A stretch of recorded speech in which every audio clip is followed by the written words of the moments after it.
так вот, да? Нет, я как профессионал буду. Ну, пока идем на втором месте.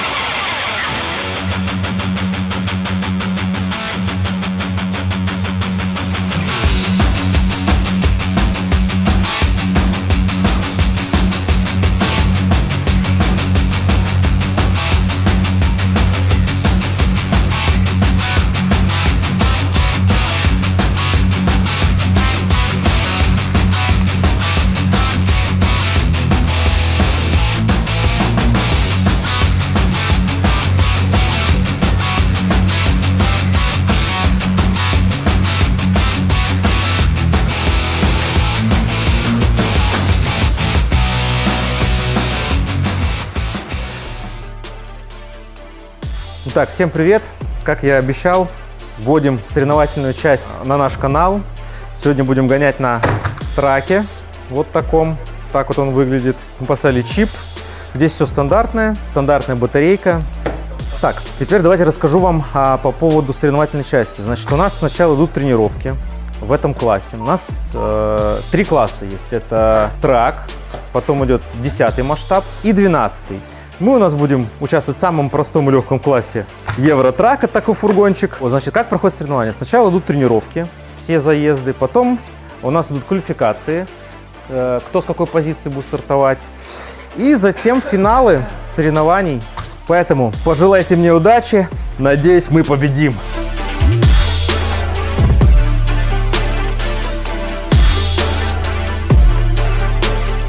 Ну что, значит, у нас начинается первая квалификация. Всего их будет 3, 2 будут идти в зачет. Поэтому сейчас выходим на трассу и делаем новые рекорды. Погнали! Этот парень был из тех.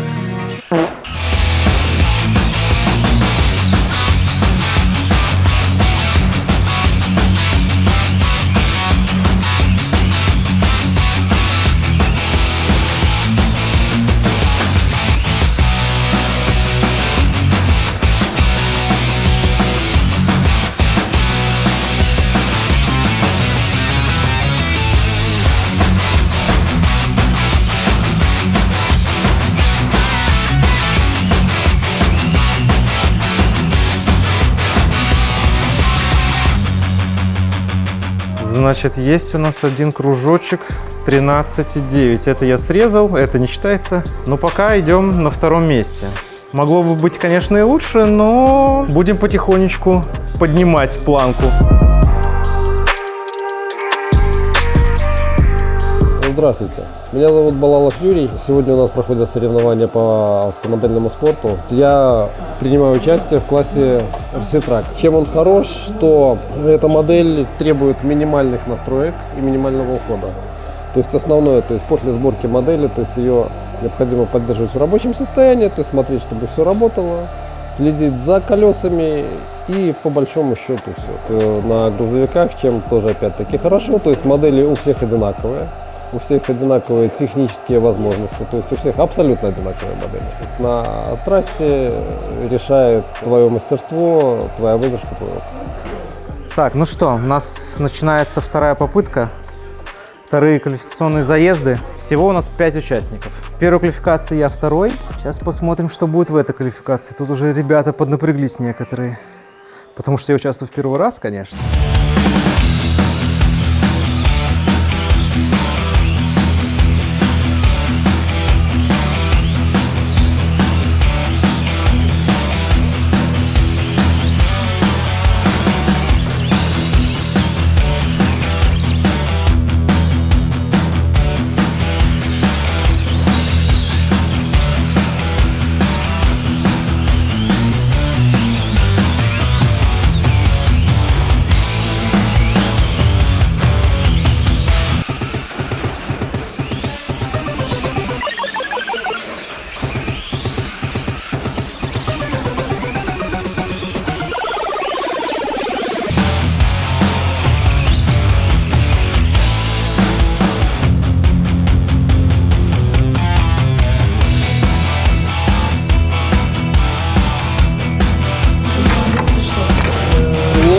Блин, это я на 4-м месте? Да.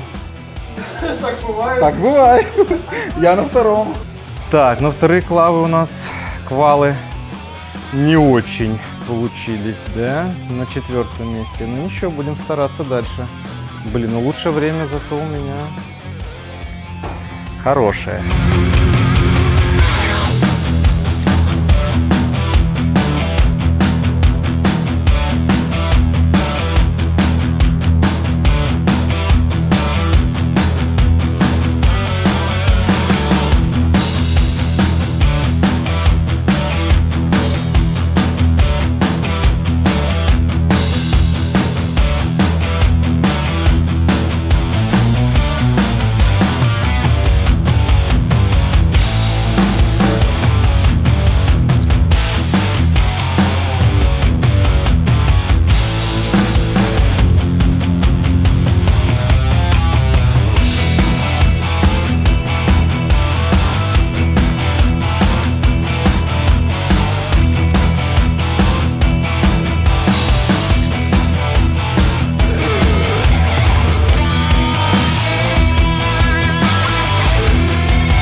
Ну что, проехали мы 3-ю квалификацию. Пойдемте посмотрим, какие результаты. Получается, я опять 4-й. Ё-моё. 20 кругов. Почему 20 всего? 22 круга, у меня 20. 13,3, 13,8. Но у меня она только в конце поехала. Где у меня результаты? 13. Ну да, у меня в конце только поехала. Более-менее нормально. Ладно, посмотрим. Стартовый у меня 3-й.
Ну, как вы видели, начал переворачиваться опять снова, как, не знаю, заметно тут или незаметно. Клей отвалился по краям, из-за этого начало заламывать колеса, и она начала переворачиваться. Сейчас будем клеить.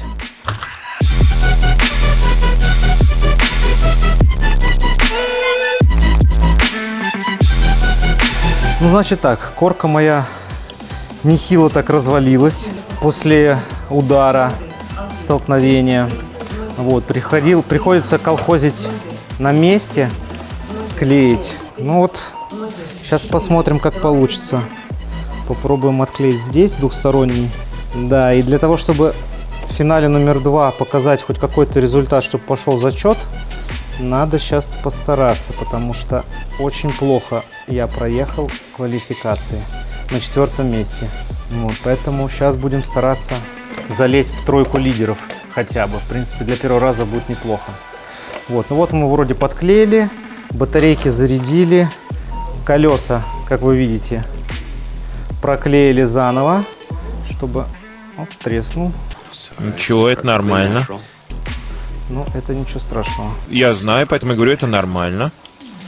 И это колесо тоже. Проклеивается для чего? Допустим, задние колеса они не влияют, но если бы это был бы перед, в повороте идет очень большое давление, и машина, у нее, во-первых, идет перезацеп, То есть очень большое сцепление, и она, видите, она прям, ну, толкает машину вперед.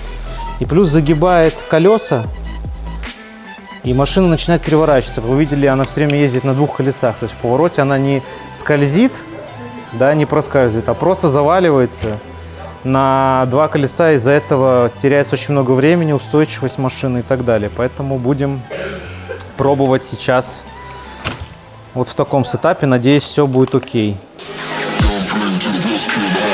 Все, вроде не переворачивается.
Так, ну все, теперь она вроде как не переворачивается, уже лучше, но все равно есть перезацеп небольшой. Сейчас мы чуть-чуть поднастроим, и чуть-чуть клея добавим по бокам, и будет вообще супер. RC-шник forever. А, но у тебя, видишь, тоже заходит. Да, но... У тебя заходит совсем чуть, а я вот сейчас сделал без захода. Совсем. А кто второй? Версишник? Ну да. Так, ну смотрите, не так все плохо, ребята. Второе место. Но это пока еще предварительно, еще третий заезд будет.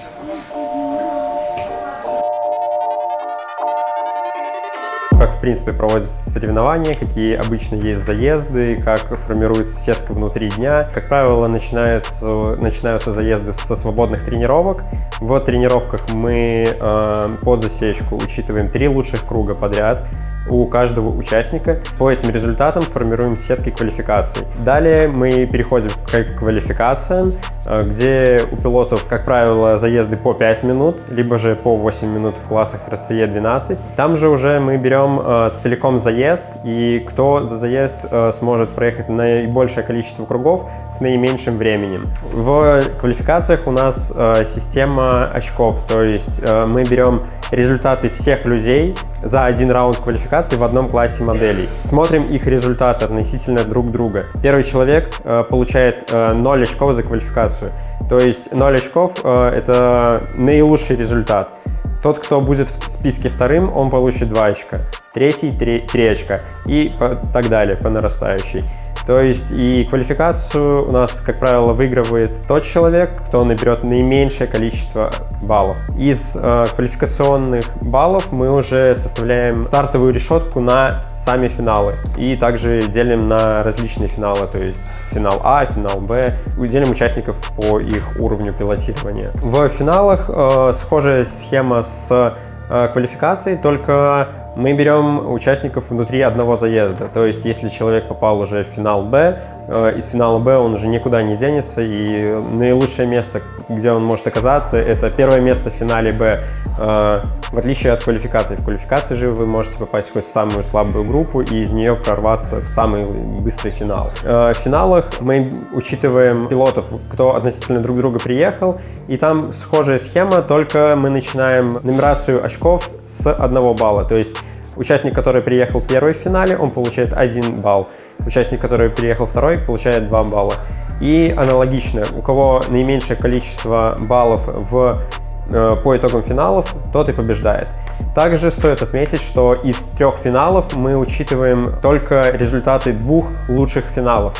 То есть, если, допустим, человек первый финал выиграл, получил 1 балл, второй финал он сломался, приехал там 6-м, получил 6 баллов, а третий финал приехал опять первый, то как бы мы берем только 1 балл из первого финала и 1 балл из третьего финала. Мы не учитываем те 6 баллов, которые он получил во втором финале, потому что это наихудший финал. То есть наихудший результат мы вычеркиваем и не учитываем его. И уже по сумме этих баллов мы распределяем места. Иногда случается так, что у нас появляется равенство очков. Допустим, кто-то приехал 1 раз первым, 1 раз третьим, а кто-то приехал 2 раза вторым. В таком случае, допустим, у 2 пилотов будет одинаковое количество очков по 4. И далее есть разные механизмы распределения, кто на каком месте. Но, как правило, это распределяется, то есть у кого наилучшая позиция есть.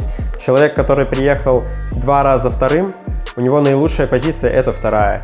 А человек, который приехал, допустим, первым и третьим, у него наилучшая позиция первая. Значит, скорее всего, он быстрее. И он занимает место выше по итогам, чем человек, который дважды приехал вторым. В принципе, это вот основное, что можно сказать по системе судейства с очками. Я не понял. Очень интересно. Здесь мы видим рейтинг-лист квалификаций после второго квалификационного заезда. И здесь мы видим очки за заезд, то есть очки общие у нас складываются. Здесь еще нету третьего заезда, так что у нас берется оба заезда, оба результата, и мы не можем вычеркивать худший. Но глобально для понимания этого должно хватить, то есть 0, 2, общее 2, значит человек выше всех. 4, 0, 4. То есть и далее по очкам так и распределяются места. Здесь мы также можем видеть, к примеру, равенство очков у РСишника и Балалова по 6 очков.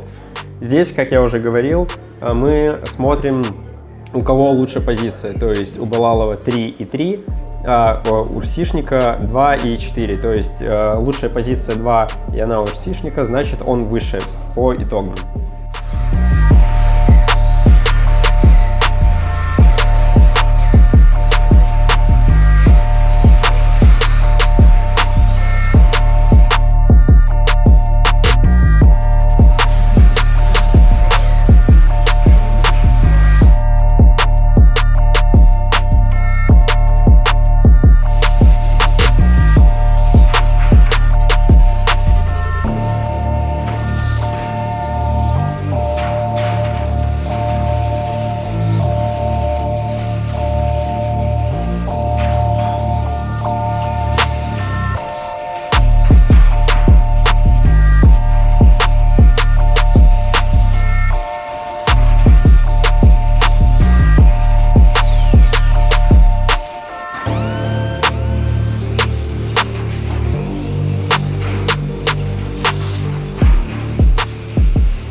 Но по рейсингу, наверное, подиум попал, скорее всего. В тройку попал, я думаю, если я первое место занял. Скорее всего, да. Первое, второе у меня.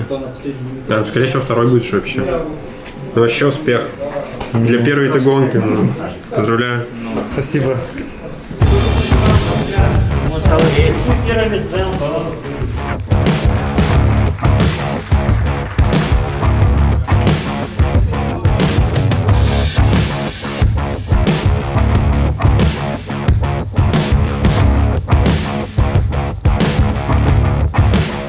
В классе грузовиков Евротрак третье место занял Родионов Арсений.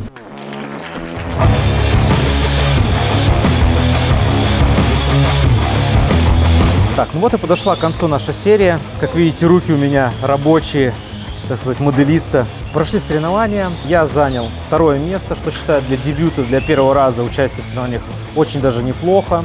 была нормальная конкуренция. Если вам нравится такой тип видео, пишите об этом в комментариях. Будем больше добавлять соревновательную часть в наши видосы. А также, если вы хотите посмотреть видео про спидраны, я оставлю ссылки в описании про спидраны и про баши. Так что всем спасибо за просмотр. Всем пока!